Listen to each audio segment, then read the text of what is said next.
G'day everyone, my name is Zach and welcome back to Printed. The Death Guard are one of 40k's most pestilent and sickly legions. Now, I have been a massive fan of them, but I haven't always been a fan of the way that they look. Fortunately enough, there are plenty of companies out there that do alternative sculpts, such as these guys from Mezgike. I saw these guys ages and ages ago and I've been meaning to do something with them for a while. So I decided to jump in today and paint a bunch of their deep Shroud Terminators. They're just the coolest models with a bunch of underwater details, and for some reason when I always thought Death Guard, I always thought underwater bell divers. Don't ask me why, but the thought has always come to my head. So today I'm going to be running you through how I printed and painted this guy. So let's jump into it. First and foremost, we had to get this guy assembled. Now, I was actually pleasantly surprised that these guys were super easy to build. They had these little notch points and for the most part they lined up perfectly. I didn't really have to do any gap filling, but if I did, I just used a little bit of super glue. Now, when I was doing this one, I also did the same technique that we did in the last video and just scored his feet when we wanted to attach them to the base. I do also kind of sketch it out on the base there just so I know exactly where his feet are going and really roughen it up. Doing so gives like a really strong bond to the base and make sure that he's not going to just pop off randomly on us. Now, straight into the undercoating, I just always start with the SMS surfacer. You can also use a rattle can primer, but for the sake of speed and time, I use the Airbrush for this process. Now, I'm just going to do a little Zenithal with some Liquitex white ink and some airbrush thinner, and just making sure to focus it mostly on the top areas, trying to create like a nice gradient and very harsh shadows. Next up, using some Plaguebearer Flesh, I went over the entire model with that, making sure not to go too heavy so that we keep those nice dark recesses. And as always, I don't like to have my armor looking sort of two-dimensional, so I always come back in with a darker color and just do it down in the recesses. Now, if you don't have an airbrush at home, you can do every single one of these steps with a paintbrush. The only difference is, make sure to go super light with your applications. You want to try and focus on one single area when you're doing this to stop any title marks. Next up, I grabbed a turquoise ink. And basically what I'm going to be doing with this is going through all those shadows and just re-establishing them. It gives us a little bit more color depth within the model and just makes the armor pop, and I love the look. Now I'm just going to go over everything with a bit of Warplock bronze. Mostly just focusing on areas where I think that the armor needs to be broken up with a slightly different color. This helps just increase the little bit of visual interest and make sure that the model doesn't always look like a giant green blob. Now, using a bit of Warplock bronze and some silver, basically what I do is I mix it slowly up and do gradual highlights over the entire areas that we've previously done. This brings it up to a nice white highlight, and if we do it over multiple layers, you don't have to glaze this one on, but it just makes a really smooth look. And now, I'm not usually one for edge highlighting, but I decided to go around this entire model and edge highlight everything. It just really makes everything pop, so I decided to give it a try on this one. As you can see, it's really brought that armor to life. Now we're going to jump onto the Tentacles and use some Nagaroth Knight, and just slowly highlight it up with some pale sand. If you start with a base coat, you can slap this on. You don't have to be too worried about being too thin or thick. We are going to have to keep it a little bit wet for when we come back for the next step. As you can see, I did mess up here. And I just worked it up with a little bit of water and my paintbrush. Now, I mixed a little bit of pale sand in here and gently highlighted it up. Mostly just dabbing it on where the highest points are and then slowly bringing it down when I needed to blend it out. This is just a bit of an additive process, so take your time with it and gently bring it up to those highlights. Now, I wanted a little bit different metals, so I grabbed some brass scorpion and I had to shake the crap out of this paint. For some reason, I think it's been sitting for years and years, so it wasn't doing too well and had to really get that pigment moving. I basically just went over all the areas that I wanted to make copper, and then just coming back with a Athonian camo shade, I went over everything.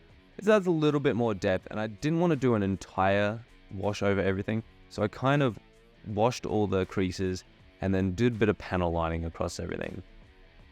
Now, similarly to the Warplock bronze, I just started mixing a little bit of silver in amongst our copper and slowly highlighted it up, whilst also doing a couple of edge highlights at the end there. Really makes it pop and makes it look like some nice shiny copper. worst case scenario, we can always come back later and darken this down with a weathering process. Now using some Flesh Tearer's red, I went over all the capes and everything. I know Death Guard are sickly and mangy, but I don't mind them being a little bit brighter. I am a huge fan of high contrast models with lots of saturated colors, so I decided to go over all of his capes and his weapon handle here, and then just coming back with a little bit of Mephiston red, I slowly highlighted everything up. You want to make sure that we're keeping those recesses nice and dark, and just keeping a little bit of that shadow in there.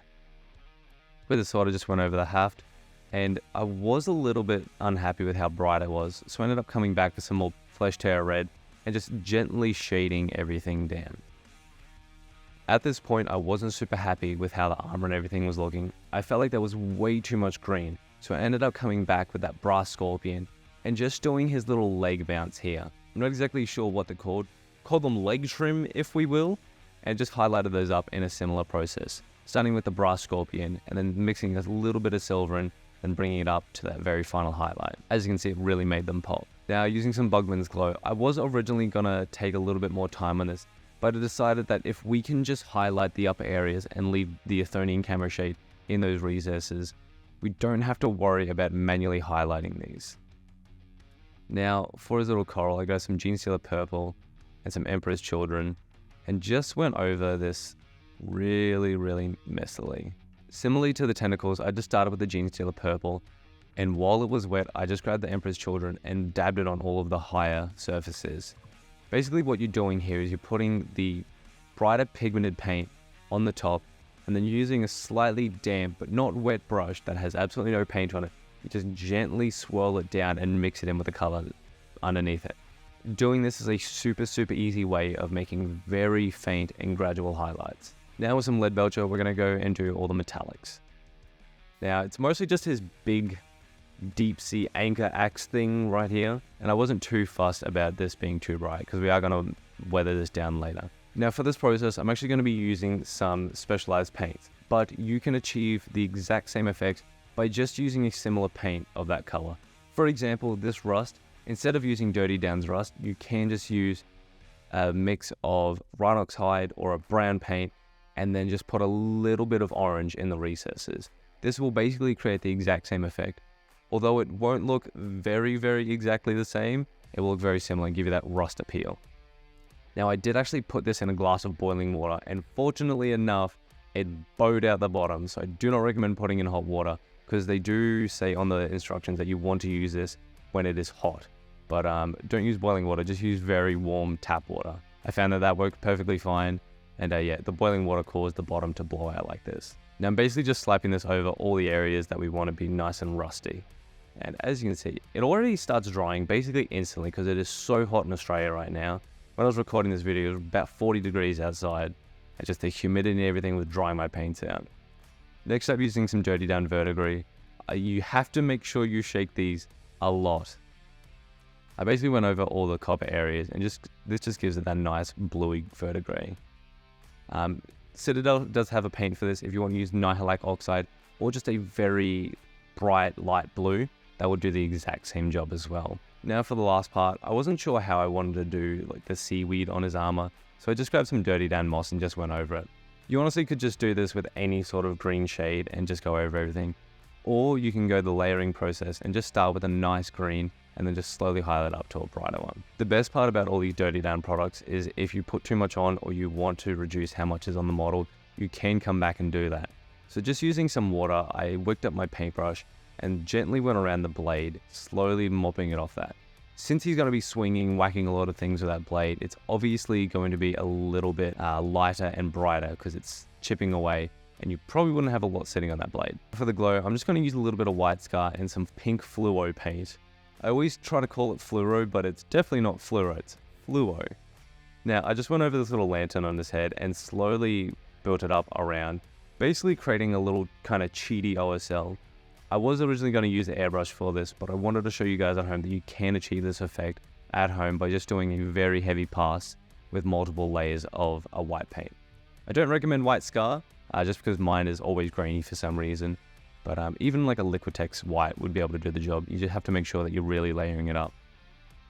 Finally, I just came back in with more white sky and just highlighted it up to give it that really bright, blown out highlight. Now, the last thing to do is the base. I decided to go for like a beachy vibe, so I just grabbed some pale sand and went over the base with a few layers. I was originally going to keep this just the same color, but I always find that if I don't, I end up having very dark things showing through the sand.